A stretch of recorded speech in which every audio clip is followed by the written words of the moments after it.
Pemirsa, seorang sopir truk di Aceh Tamiang, Aceh diamankan polisi karena telah merekam video saat ditilang dan mengunggahnya ke media sosial menggunakan narasinya dirinya diperas oknum polisi.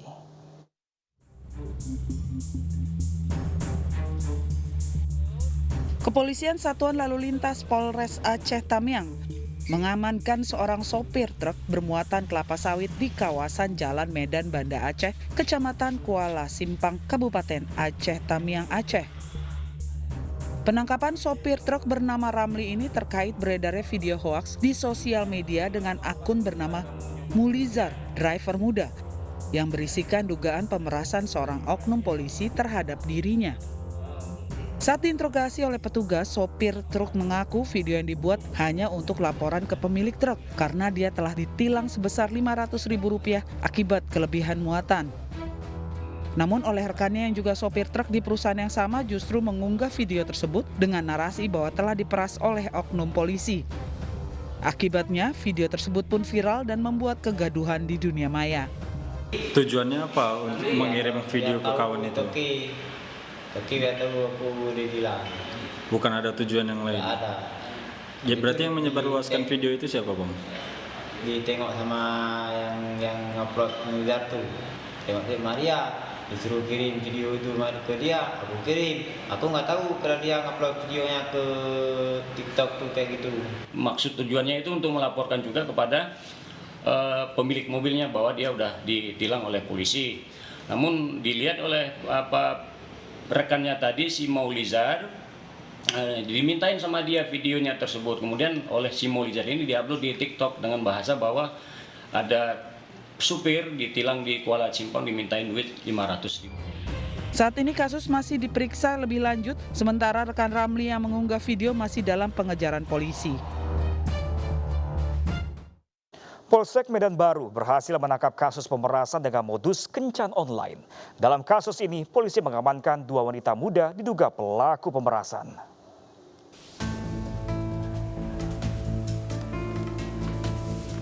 Kepolisian Polsek Medan Baru, Kota Medan, Sumatera Utara berhasil mengungkap kasus pemerasan dengan modus menawarkan jasa kencan terhadap korbannya.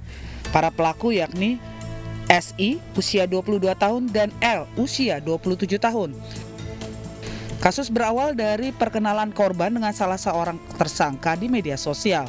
Kemudian pelaku menawarkan kencan kepada korban dengan tarif Rp250.000. Setelah disepakati harga, korban diminta untuk datang di lokasi yang sudah dijanjikan.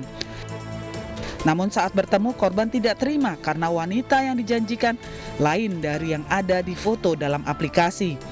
Korban langsung meninggalkan lokasi namun dicegah para pelaku, lalu berusaha memeras dan merampas harta korban. Dalam menjalankan aksinya, para pelaku dibantu seorang rekan prianya yang kini masih buron. Ya, korbannya ini laki-laki bertemu dengan seorang wanita di satu tempat, kemudian sampai di lokasi tersebut, si pelaku mengancam akan berteriak dan minta uang dari si korban. Diduga aksi kejahatan modus kencan ini dijalankan dengan beberapa pelaku. Saat ini pelaku masih menunggu laporan dari korban lainnya. Polisi menangkap pelaku pemerasan dengan modus berpura-pura sebagai korban tabrak lari. Pelaku hendak memeras pengendara mobil dengan modus pura-pura tertabrak untuk membeli obat.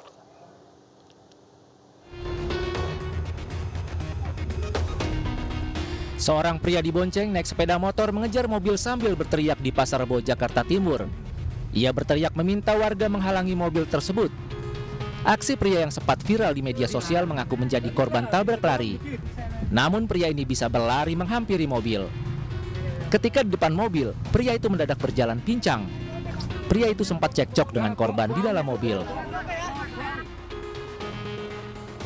Inilah AF, pelaku pemerasan dengan modus berpura-pura sebagai korban tabrak lari. Pelaku yang sehari-hari menjadi juru parkir di Depok sengaja berpura-pura menjadi korban tabrak.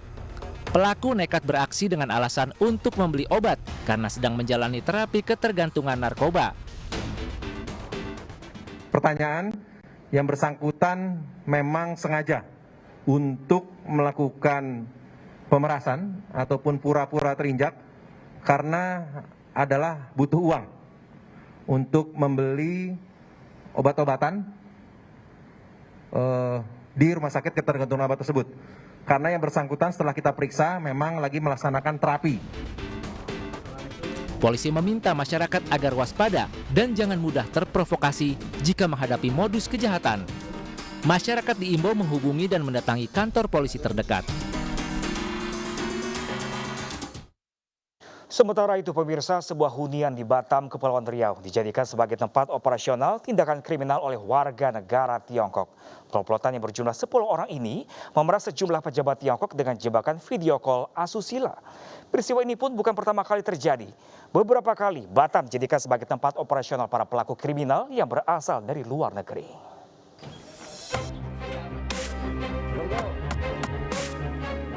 10 warga negara Tiongkok ini ditangkap polisi di perumahan Plazo Garden, Batam, Kepulauan Riau. Para pelaku ini merupakan kelompok pemeras bermotif video call asusila.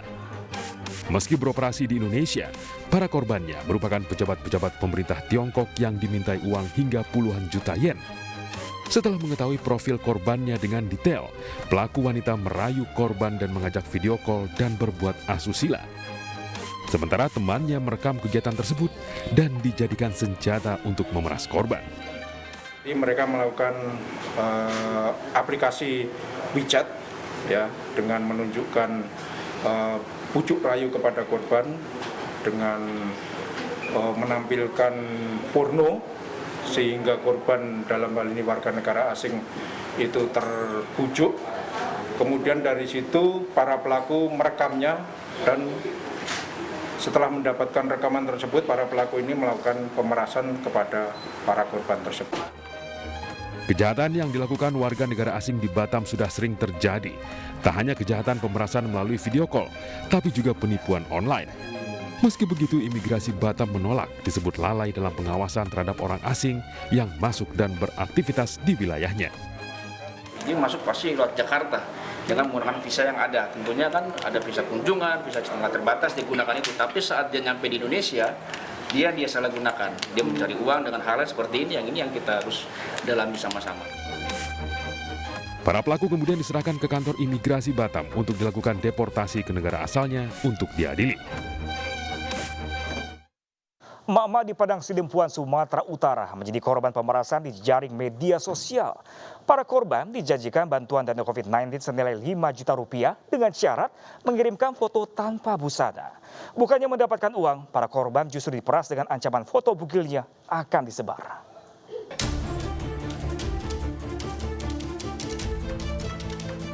Sejumlah emak-emak mendatangi Mapolres Padang Sidempuan, Sumatera Utara untuk melaporkan aksi penipuan yang dialami mereka dari jejaring media sosial.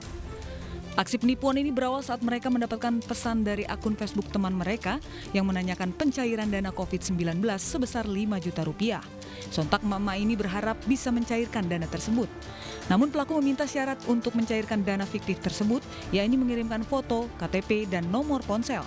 Untuk syarat foto, pelaku meminta foto tanpa busana dengan alasan kesehatan calon penerima dana. Usai syarat terkumpul, emak-emak ini malah mendapatkan teror dan pemerasan akan disebarkan foto tanpa busana mereka. Berbekal pesan tersebut, emak-emak ini melaporkannya ke polisi. Mak Putri, udah pernah nyapa dapat bantuan COVID itu sebesar 5 juta katanya. Belum pernah, aku bilang. Aku udah mendapatkan bantuan itu, baru lagi katanya. Caranya gimana? Aku bilang. Persyaratannya cuma foto KTP aja sama foto doang katanya. Habis itu aja lah, ikuti. Nanti dimintanya lah nomor WA aku. Para korban berharap polisi segera menangkap pelaku. Pasalnya belasan orang ibu rumah tangga di lingkungan mereka telah menjadi korban penipuan oknum tersebut.